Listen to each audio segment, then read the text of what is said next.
everybody, Ricky Bobby's Reef today.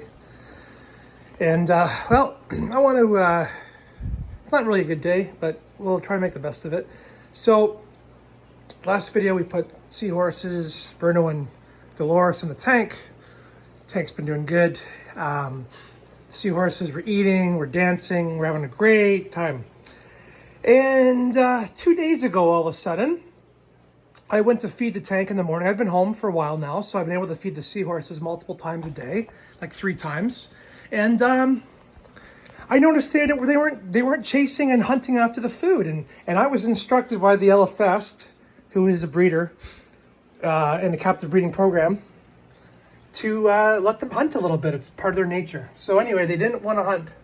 And I'm like, well, that's weird. Yesterday they were eating like crazy. The other thing I noticed was that the male, Bruno, his color changed. And he got dark and was looking a little off and weak. So let's just show you Bruno. Not good. Here's Dolores. She just ate a little bit, so she's eating.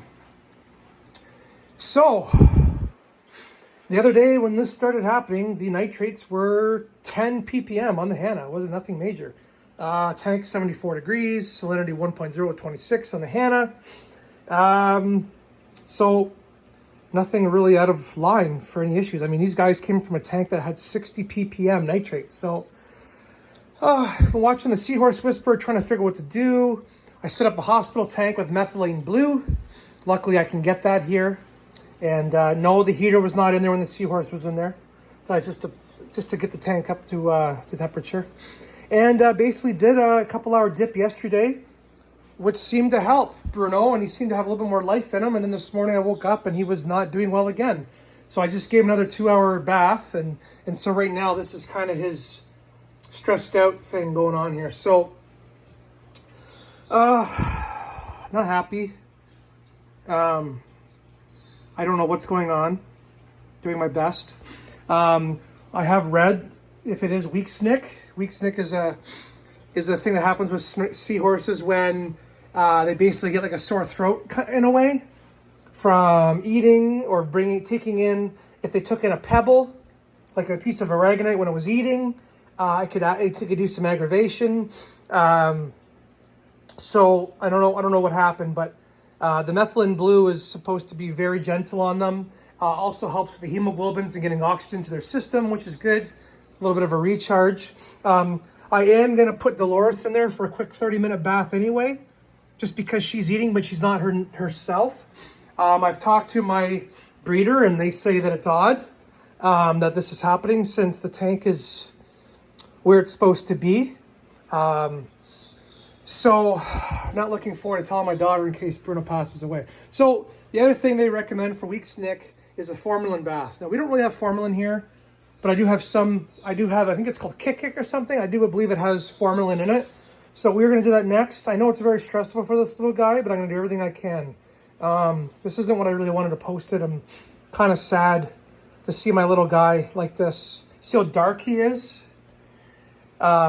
In the last video I showed you, those guys were eating like mad, doing great. The only thing is, it's possible. I mean, this tank was cycled. It was showing, nitrate, no nitrite, no ammonia. It's possible with me being home and feeding them so much that maybe we did get a little bit of ammonia, more than what the system could handle. And seahorses are not good with ammonia at all.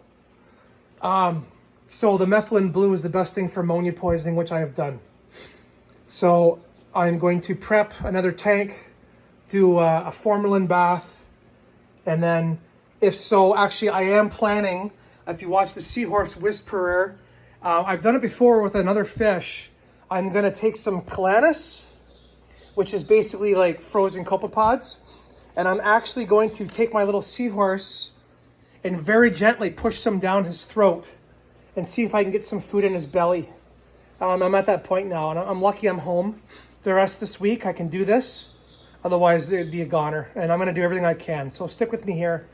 See what we can do. Like I said, the reason why I do this channel is so that we can all learn together from each other. And if I make a mistake or something, I want you to learn from it. You know, I'm not trying to be a hero or be the man, but this has definitely caught me off guard. And yeah, this tank is, you know, somewhat new. It's been cycled for a couple weeks, but all the parameters are in check for Seahorse. You know, there's UV in here, got a skimmer. The pH is 8.2. Temperature, everything should be where it should be fine. So anyway, let's get back to this in a second. All right, so in Canada, it's very hard to find formalin. However, we do have this, and some stores sell it. And you would say, Quick X, what the heck is this? For velvet, stuff like that. Well, it's not copper. But if I turn it over, oops, hold on, sorry guys. If I turn it over, contains formaldehyde, 22%, malachite green. Okay. So we do have some kind of form of formalin. So to make it easy on myself, I have 1 liter. This is tank water. And I'm gonna dose this, and we are gonna do a formalin bath because we don't have anything else we can do now. And I didn't want to post any more about the whole ordeal, but it is now a couple days later from what I just showed you there with the hospital tank. And excuse the clutter in the tank. I just was taking out some, there's a little bit of green hair algae growing on that macroalgae, not a big deal. Anyway, both of the Seahorses have passed, one after the other. It was a day after the other one. The only thing I can think of was this tank was cycled, and the only thing I can think of is adding 2 Seahorses and then feeding 3 times a day, because I was home. It's possible that it maybe did an ammonia spike or something. I didn't really see anything though on my test kits. So as soon as I noticed something was off, I did a 50% water change, which is huge for a tank like this. And then the next day I did a 25% water change. Checked ammonia and all that, there was none. Maybe you guys can chime in. I thought about selling this tank and just giving up on it. But us Barrickies, we don't give up. I mean, when I first started the hobby, again, a couple years ago with this thing, I had lost fish and coral and things like that. And I never gave up, and I just kept going, and you know, things worked out. So this tank, what we're gonna do is, you know, it's still progressing, it's still maturing. I mean, maybe the tank was too young, but I don't think so. I don't think that's had anything to do with it, but I'm not 100% sure. So, so we're gonna, it's a couple weeks before Christmas. So there still is the goby in here. And that's the thing, the goby is doing perfect. He's in his rock right now. He just ate, so he's hiding. But yeah, the goby is doing perfect. Doesn't breathe fast or anything, eats perfectly. So you would think if there was any kind of a spike in here, it would have taken them all out, but it didn't. So I'm not sure.